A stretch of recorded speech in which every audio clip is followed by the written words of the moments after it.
have any idea why this bird keeps doing this. Every morning so far this month, it's been trying to break into my basement like this. This goes on for about an hour, and it starts as soon as the sun comes up. So I guess this is my new alarm clock.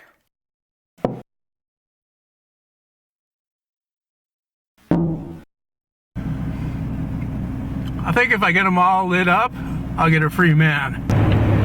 Actually, I'm getting rid of this truck today. I've had it since new for 11 years, and I have to admit that I wasn't as diligent as I could have been in the upkeep of the truck. And you know, I did do a lot of repairs on it though, and that's the frustrating thing. I spent $45,000 for the truck, and I believe I spent that much again on various repairs over the years. But it's at the point now where it's not reliable enough because of its age. I don't know what's going to happen next. If you can hear that, that's my front wheel bearing on the driver's side is completely shot, and I've got a tie rod end on the passenger side that's worn out as well. I discovered this when I was trying to repair my brakes, and it looks like the calipers are just about done on the front there as well. So I'll be looking at quite a bit of money just to get this reliably roadworthy, and I'm still not sure if something's going to give out. Of course, that can happen with any vehicle, new or old. So, but it's less of a chance of it happening with a newer one. So the one I'm getting now is actually a van, and that is a 2013. I'm not buying anything new again. It's just not worth it. 2013. I got it for $15,500, which is actually nearly exactly the same amount I paid for the first new car I bought back in 1989. It was a 89 Dodge Shadow.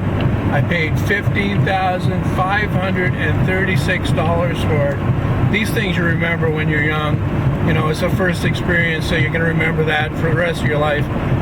Everything I've had since then, I can't remember the purchase price or the used ones that I had before that. But the first new one, yeah, I can remember that. It's about 30 minutes later. I'm on my way back home. I've got my newer minivan. Did never see myself owning one of these, but I gotta say that for what I do, it's probably the most practical.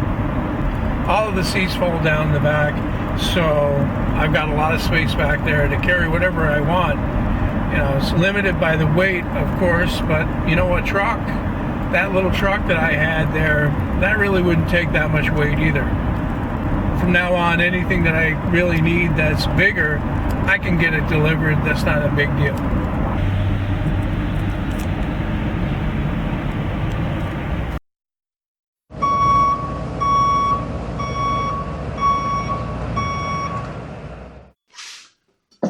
Where is my pencil? There it is. Here's what I'm using to balance the impeller. I've got two steel bars going across my open drawers here. They're relatively level, and I've got a temporary shaft put through the thing here. And the idea is that when you set it down on here, it will naturally rotate to the heavy side of the thing and settle there.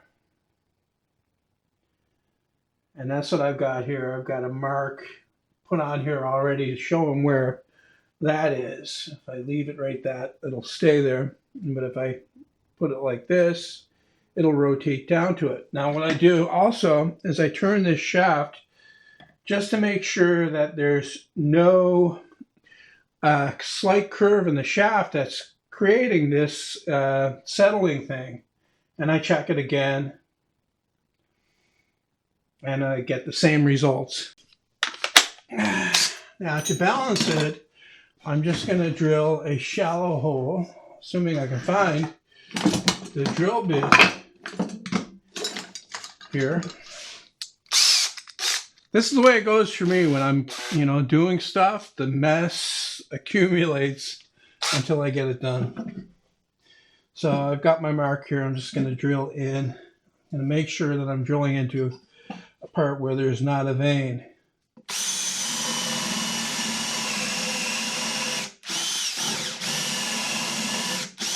I'm going to drill in about 3/16 of an inch and try it again. Okay, I've got it done as well as I can with that. And that's pretty good, I think. This is going to go on a slower motor, 1725 RPM motor. And hopefully it doesn't vibrate too much. I'll stick it on now and try it out.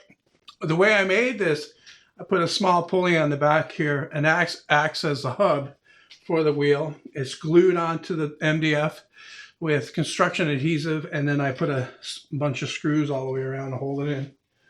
Make sure it won't come off. And that slips onto the shaft because it's really difficult to get wood to keep its shape around a shaft like that. Eventually, it will open up and start to loosen up. So that's why you need a metal pulley here. I thought it was the best thing to use. I'll push that on, then I'm going to tighten the set screw. I'm just going to lay it on the bench top because I want to check to see how much vibration is there. I'm hoping that it's well balanced. The first one that I made, which is up here, this one, as you can see the back, pretty much turned into Swiss cheese. Very difficult to get balanced. I still didn't get it balanced completely, so I wound up scrapping this idea, although I did like it. This one actually, the vanes are backward sloping, and it really pumped a lot of air with this motor, but I'm hoping that this one here will do about the same, plus it's a lot simpler to build. The only thing I got to do is check it now to make sure it's not vibrating too much. And then I'm going to check it to see how much current it's drawing to make sure that it's not overloading this motor. So here goes. Not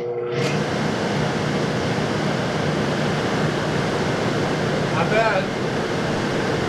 I go to the motor and it doesn't. Boy, is that moving a lot of air. Now the free spin amp draw of this motor, that's with no load, was 4.17 amps. And the full load amps for this motor is 5.3. So I'm looking at being a little bit less than that, maybe. If it's more than that, then this impeller is too big and it's overloading the motor. So we'll see.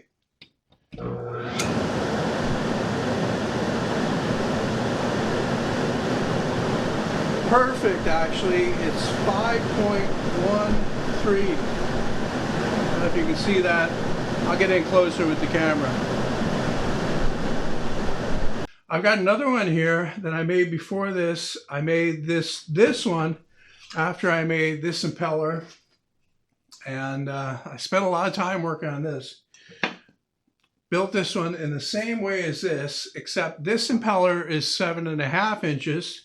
I even built a box around it after I tested it to make sure that it wasn't overloading the motor. This motor is a pump motor that turns at 3,500 RPMs. It's a 0.5 horsepower. It draws a little over 8 amps when there's no load. When I hooked up the fan to it, it stayed around there, so it didn't actually go up. I think I could have made a bigger impeller for this.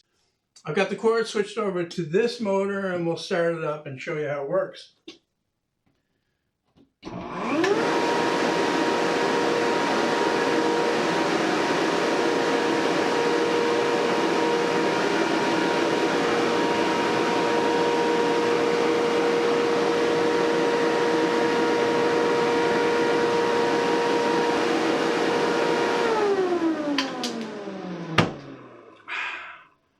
That thing is moving a lot of air, and quite swiftly too. It's a little louder than the other one, and that's the reason why I wanted to use a smaller motor for this one, or a slower motor, to try to keep the noise down. Figuring I'll have a bigger impeller, slower speed, move nearly the same amount of air, although I don't think it's quite there, and be as effective. I'm thinking what I could do with this one is replace the shop vac on my chop saw station with this, and just put the bag that came with my dust collector that's out in my shed, and it will go on here, and it'll suck the air in here, and it'll just blow it into the bag, take the bag off like you would with a normal dust collector, and empty that occasionally. Because I find that shop vac, it was $50. I mean, what are you going to get for that? It's not strong enough to pull all of the air and all of the dust that clouds up inside the chop saw cabinet when you're cutting for an extended period.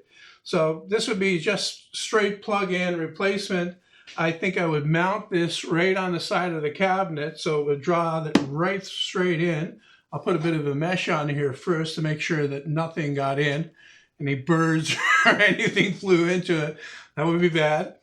Or chips of wood. Not that it's likely to happen, but you know, everybody's cut on the chop saw, and then the wood comes off the blade, the little offcut comes off the blade and pings around inside the cabinet or off the wall or whatever. So the next step for this one is to build a housing for it, and it's going to be an air cleaner for the shop to replace the smaller one. I like the smaller one for generally cleaning the air, but and it would be more effective if it was running all the time when I'm making cuts out here, but it really takes a while for it to clear the air because of the lower CFM of the fan. This one here, I'll be able to turn it on and it will quickly eliminate the dust that's in the air, because it'll quickly recycle the air that's in the room. So turn it on, leave it on for maybe 5-10 minutes, turn it off again, and the room is completely clear. Or turn it on right before I start my cutting, and it's continuously cleaning throughout the session. For filters, I'm not going to do the same as I did up on those. I'm going to use the same size filters. Those are 16 by 25, but I'm going to make them into a kind of a V-shaped arrangement so that it doubles the amount of surface area that the filters are on. And then this will be in the middle. So you got your fan in the housing and the filters that come around it here. And then the air will,